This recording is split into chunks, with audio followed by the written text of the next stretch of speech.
impacted in the city. And so at this point, just make sure if you go by those areas that you try to avoid them or find a different way to go around. We'll continue to monitor those. I think more than anything else at this particular time, as we see it go further to the east, we have not declared a state of emergency, but we are keeping our eye on it. I certainly want to thank Chief Craner, who I know was very active even on a weekend. Certainly I know Keith and Amy and Kareth, very active as well, trying to follow the storm, what was going on. We had a lot of people working this weekend trying to figure out what was going on. So again, at this particular time, it does appear that it's going to go to the east of us, but we do need to be prepared for minor impacts with that happening.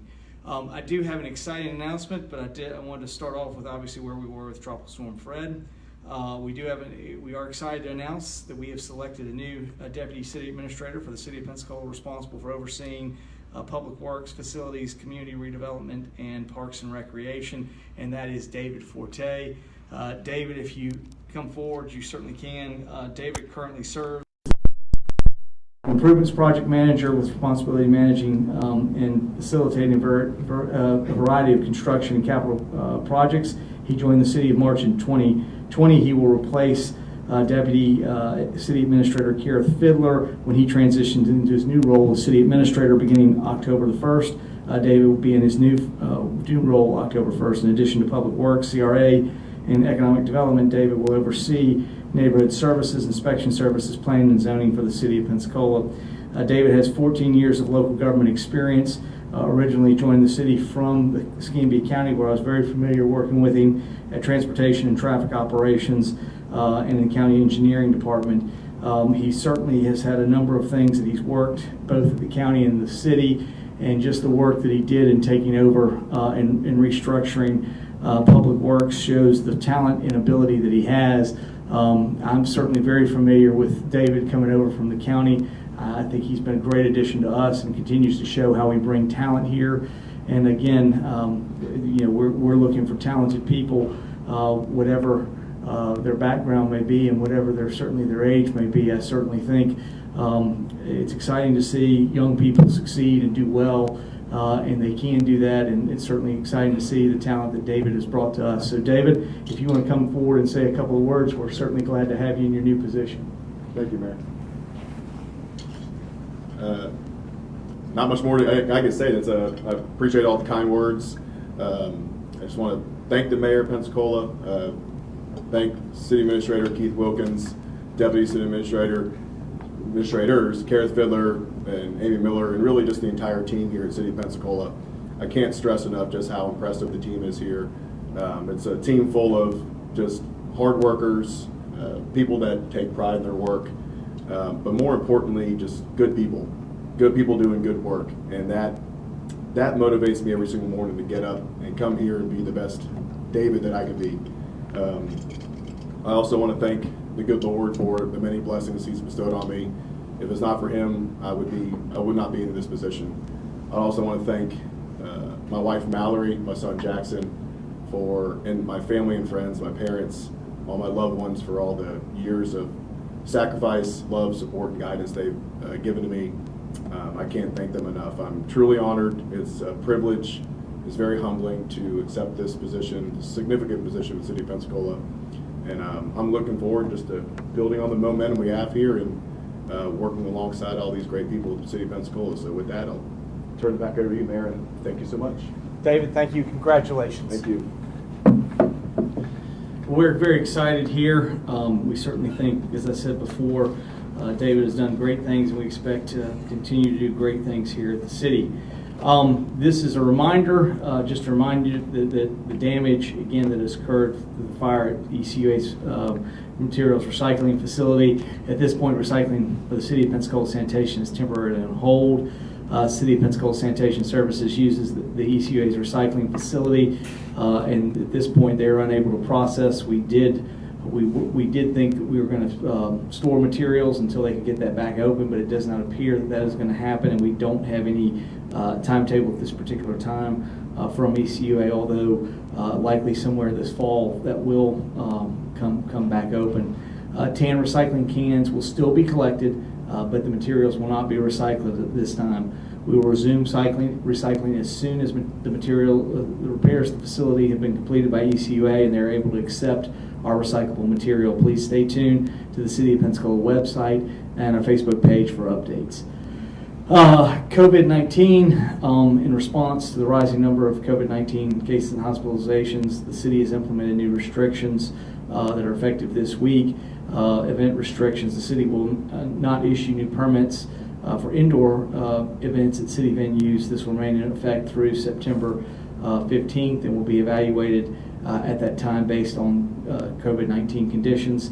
Events that are already issued a permit are able to continue their process between now and September 15th. Located at outdoor facility venues, those will be allowed to continue. The indoor events that are already permitted by the city between now and September 15th will be allowed to continue to 50% capacity or less. These restrictions only apply to the City of Pensacola permitted events at the city venues and do not apply to private events. The city will work with organizers to reschedule events as needed. We have also limited our community centers to 50% capacity through September 15th. City employees and members of the public must wear face coverings while in common areas of City Hall and other city facilities and community centers.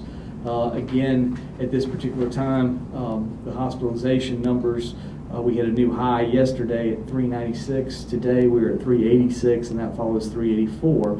Our positivity rate is 24.9% for the week, which is obviously where we know we've got to continue to work to get that down, and we hope to see that happen. The good news, if there's any, is at least a little bit of the growth has not been as exponential as it was before. We have seen some leveling out, but it continues to go up, and we think we could be experiencing this for a couple of more weeks going up before we can get on top of it. But obviously some of the things that we're discussing, trying to move events, discourage large gatherings for the next month, we think could help turn us around and get us back to a point where we're back, hopefully back open again after we come out of mid-September. So again, that's what we're asking, that's what we're trying to work through. Obviously this is fairly challenging. This is not just for COVID. I had a chance to have dinner with my priest and his wife on Saturday, or my wife and I did, and it was interesting. He does a lot of hospital ministry. He told me, we have parishioners who had chest pains and had to sit out in a hallway because there was no room. So again, these are other things that you hear firsthand from individuals. So it's not just about COVID, it's about heart attacks, cancer, stroke, even good things that we want to see like births. I mean, these are all challenged by where we are with hospitalizations at this particular time, which is one of the things that's why we're really asking you to work with us, get these numbers back down, and we can get back to where we need to do to operate. This is the most significant part, is our hospital capacity is a true amenity for the community.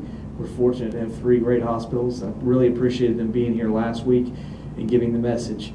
Again, ultimately, these are short-term. We know these issues that we're implementing are short-term issues that are trying to bring it down. They're not going to solve COVID. The only way we solve COVID is by getting vaccines. So we still highly encourage you to do so. I certainly know the vaccine rates of people going to get vaccines are up, and that's a good thing. But we're going to all have to get through it. I think we are standing somewhere, Keith, in the mid 40% at this point of employees at the City of Pensacola. So again, we're continuing to work with our employees and find ways to make it easier for them to get vaccines, and we'll continue to do that. Encourage them in any way we can for them to get vaccinated. But we really all need to get vaccinated. We can get back to normal and get out of this whole issue, as you heard very clearly.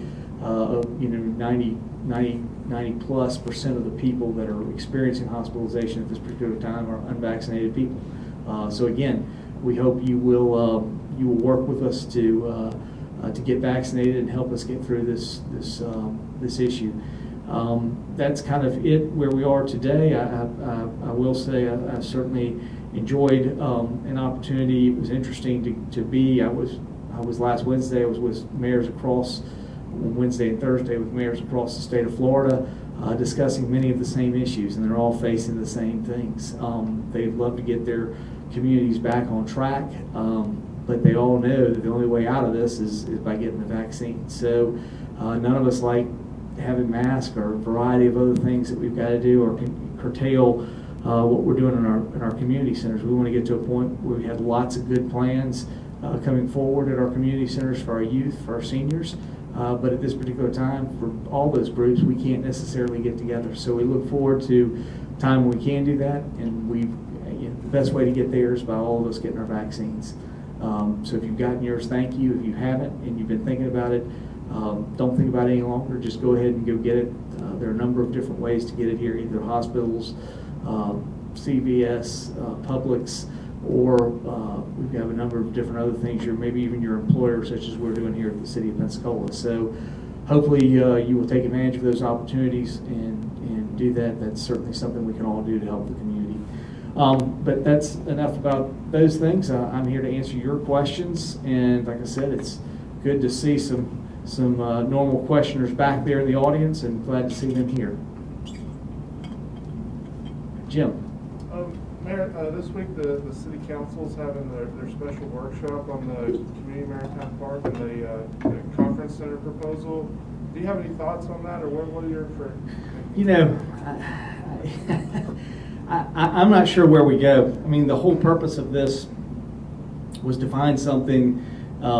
You know, we had an issue. Somebody brought forward a development process, and we said, well, we weren't getting enough return. Well, now we've gone to stuff that can't really generate income for us. So I'm not sure where we go.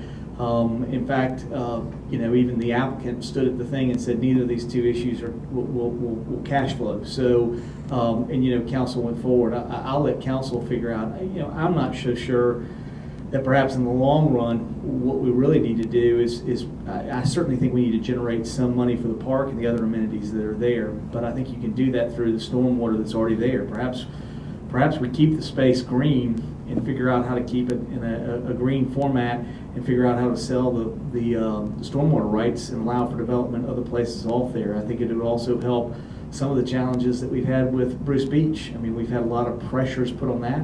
Maybe if you can get the kayak group and move them to where the marina is, the marina launch, and have those places and have a parking space close to it, you would have less need for pervious surface in Bruce Beach, and you could make Bruce Beach a little bit, figure out how to solve all the needs that it's for, and keep more public amenity space there. I mean, I think it's just going to be a difficult place. Having done event centers like the Civic Center, the Bay Center when I was at the county, those don't make money. I mean, they're constantly every year you got to figure out how to feed them. So I will certainly be interested to see what comes out of that.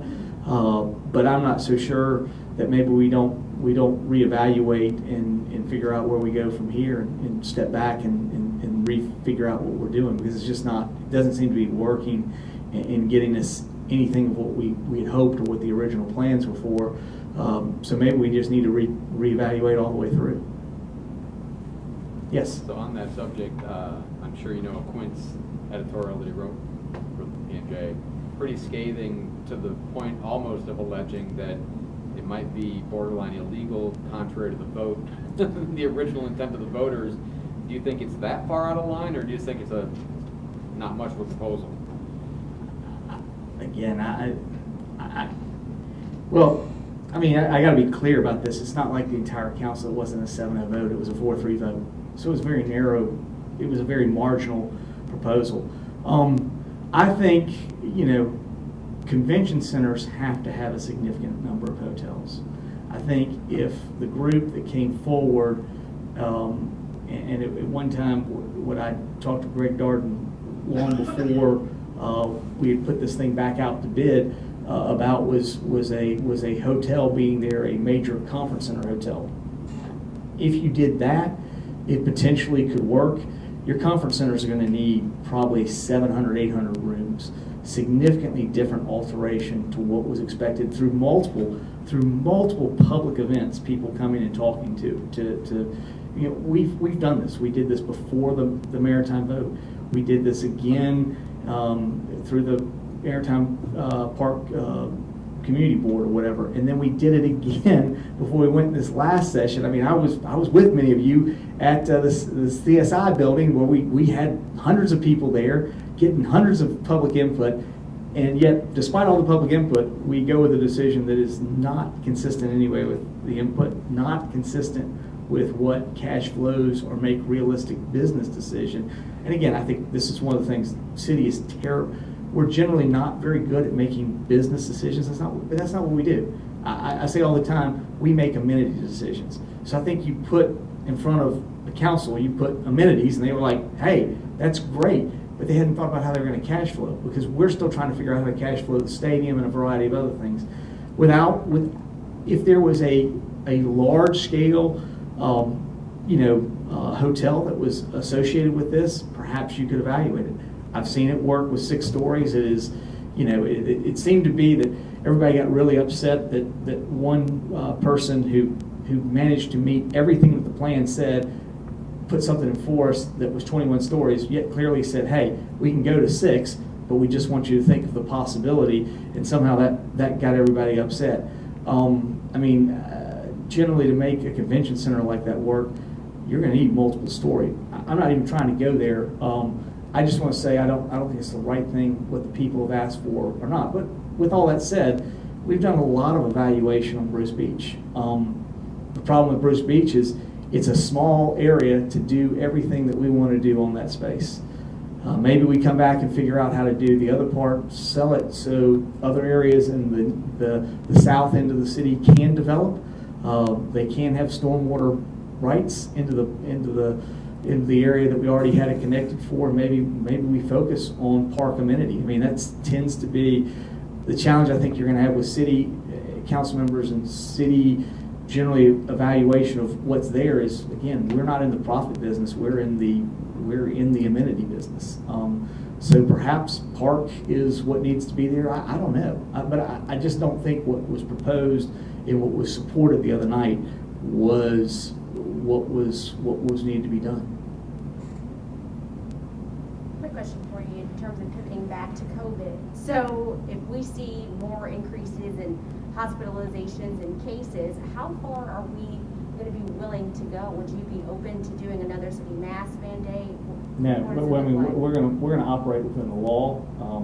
The law at this point doesn't allow us to do that. The law does allow us through our charter. We are able to institute our own facilities and do our own stuff within our own permitting facilities. So we're evaluating that. When the hospitals were here last week, they clearly said, this is probably a 45 to 50 day thing. It's been 45 to 50 days everywhere. It's been India, England, UK. So, we think we'll probably see the same thing. We went a little bit longer.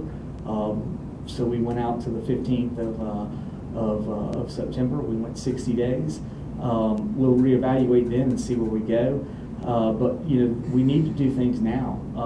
And so I hate it because so many of these things that have to be done have to be planned out so far in advance to make them happen. And it's unfortunate for them to have to bear the brunt of just being in a poor time. I sat in this about a year ago. I think Andrew remembers this and other stuff. I said, we're going to experience this. We're going to experience waves where we mask up and where we take the mask off. And I said that. And of course, the council didn't like that last year. They wanted to keep the mask up. And again, I said, we've got to get used to wearing the mask when we need to and taking the mask off when we don't need to. None of that's changed. I mean, the reality is what I said a year ago was actually what's happening, actually the way we need to function. We're too caught up in we all of us have we've made instruments of dealing with things. We've made them political. They shouldn't be political. They should simply be instruments. We've made vaccinations. We as a Rotarian, we've taken on polio. I think it's awesome. I mean, we almost have eradicated polio except a few spots. We have to deal with vaccinations. We're still doing that as an organization for over 100 years. We've been working on that. So it's taken a long time to get to this point, but it got there through vaccinations. And people in the U.S., they signed up to get those vaccinations, and they had no problem taking on the vaccination. And medicine was much less scientific back then than it is now. And so I think from those standpoints, we were able to get stuff done. We need people now to understand the need for vaccination, the need for where we want to go. And the goal should not be whether I win politically, it should be whether we set community success. And I think that's the biggest problem we have is not how do we do it. This is what we've talked to several of the mayors. It's not how we get there, what do we do, or how we message. Those things are totally wrong because you can't message into something somebody wants to achieve. Right now, the problem is the goals we want to achieve are very political goals, not community goals. And we really have got to get people back focused on community goals. That's why we mention things like running out of beds at the hospital. I mean, can we all say that's a bad thing to run out of a bed where if you had a heart attack you couldn't even get a bed? I think these are things that we should all be able to rally around as a community and say these are the priorities. And when we stop focusing on the political priorities and say we're going to do things that are right by the community and right by the people who live in the community and we're going to make those decisions, it really becomes very easy. So, I think for us, it becomes how do we message to get people to understand what is the ultimate goal of what we want to do. Again, all I've tried to do is say what's going to happen. Even a year ago, I was saying these same things a year ago. Turns out it's exactly what's happened. My whole goal has never been to be political in any of this. It's to say how do we do the best things for the community? How do we achieve the best success for community? And I think we're going to continue to strive to do that. Yes. You said the city employees' vaccination rate was about 40%. I think about 44% is what Keith was saying. Which that's pretty close to what it is in Escambia County. Just going off what you just said, is there any ideas or things you can do to try to increase that rate? We've done the incentive. We've done the incentive. We've now started bringing the shots here. We're constantly looking at what we can do to be more creative in that process. So we'll continue to work through that. We got some thoughts this fall of some other things we can do. I think the idea is really trying to get people to understand the importance of where we're going. I think it's why you try to see us message more and talk about other things that we have eradicated with vaccines. To go to school, I know my kids, I had to have all kind of things done for them. Measles, mumps, diphtheria. I mean, these were requirements. I mean, it's like my kid couldn't go to Escambia County schools without having those done. We did them all. They're the right thing to do for our child. We're very happy, both of our children, very healthy. It was the right thing to do. They were able to go to school and work. Again, it's the case of what we had. I've talked several times about it. I laugh. We watched Contagion, and I laughed to hear about, when my daughter told me over Christmas, she said, boy, y'all didn't do a good enough job of getting the vaccine out. I said, well, they can do that in a movie. They can produce a million things. The one thing that Contagion, most everything they did actually was very accurate with what happened, except for one thing. They never anticipated that people wouldn't want the vaccine, that there would be some kind of political, that the vaccine would be politicized. And I don't think anybody anticipated that. I don't think that was what we thought was going to happen. I think it's at this particular time, if we're going to get through it, we've all got to get vaccinated. It's just a matter of going through that process. I've stayed that way since we've gotten started on it, since we knew the vaccine was coming. I've said this is the most important part.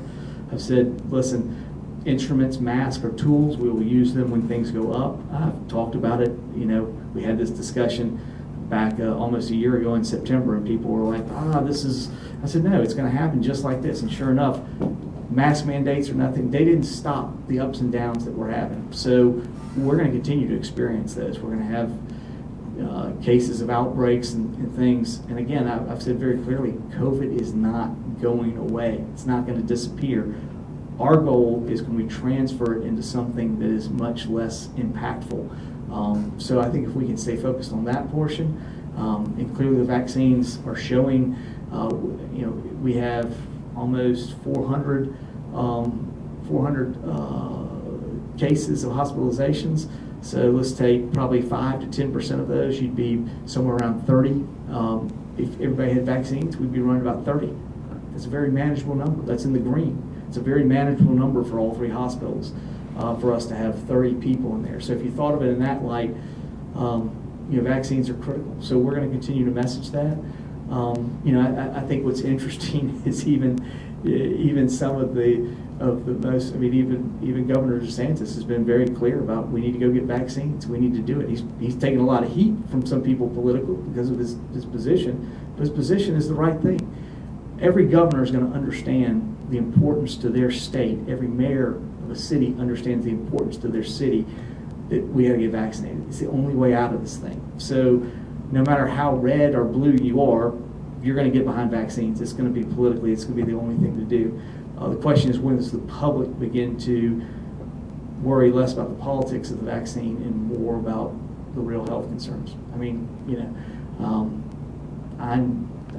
I know Andrew, and I know his political philosophy, but he's gotten vaccinated. I appreciate that. I think that's a good thing. I'm a registered Republican. I've gotten vaccinated. I think those are things we shouldn't be afraid to say. I don't do stuff for my health because of my politics. I do health because I depend on doctors. Doctors some of whom I know are the most staunch Republican supporters, are absolutely the ones saying, you gotta go get a vaccine.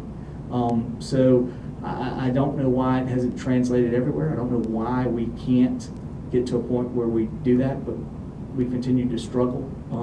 It's my hope over the next couple months we'll be able to chip it away and keep moving forward. So in light of what happened here last week with a person coming to the 7th floor and kind of causing a ruckus, have you all thought about updating any security procedures or training employees a certain way? We're always evaluating things. I think anytime you have situations with the public, you balance the need for everybody to have access, but obviously you expect that the true access they come is the intent to actually do something that we can help them with. It was unfortunate. We had an individual who had probably some mental health issues on there. Certainly I understand the staff that worked through it, tried to figure out what was being done, and it was something that couldn't be it needed professionals besides us here. I think we're working harder to identify those things like we should. I think that's just a case of us identifying better and dealing with that. But we're always going to have that, and to some way, we want to be very open, but we want people to be able to access it. But in today's world, there are people who come here who are looking for help that is not necessarily the help we can provide. And I think that was the case we had the other day. But overall, those things potentially happen. The way we handle it is the way we need to handle it. We just should have identified it a little bit better, faster. All right, so there would be no updates in terms of security measures. You just feel like this was like an outlier. No. We are working with people here, both the security staff and other stuff, to better identify those individuals and then have a better response plan. So yeah, that is going to be a part of, and there are always things. But you have the best plan ever, and people not follow the plan. And so yeah, we've done some analysis of it. It's alerted us to some things we need to make ourselves more aware of and the potential. But I think it's a double-edged sword. We don't want to cut off access. People should have access to City Hall and city departments. And if they are truly looking for that kind of help, then they should be here. If they need mental health, this is not the place to get mental health.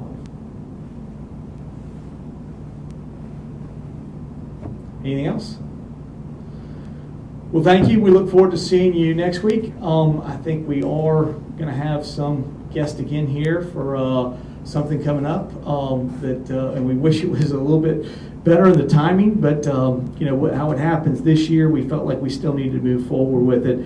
We're going to be promoting a little bit of our rivalry within our two city high schools next week, and we hope to have some principals and some past mayors here as a part of that. I think it folds in well with the things that we are doing to promote promotion of talent and working with both of our schools, our city high schools and our city schools overall, trying to work with our young people to make them better prepared for better citizens, and certainly we hope better public servants.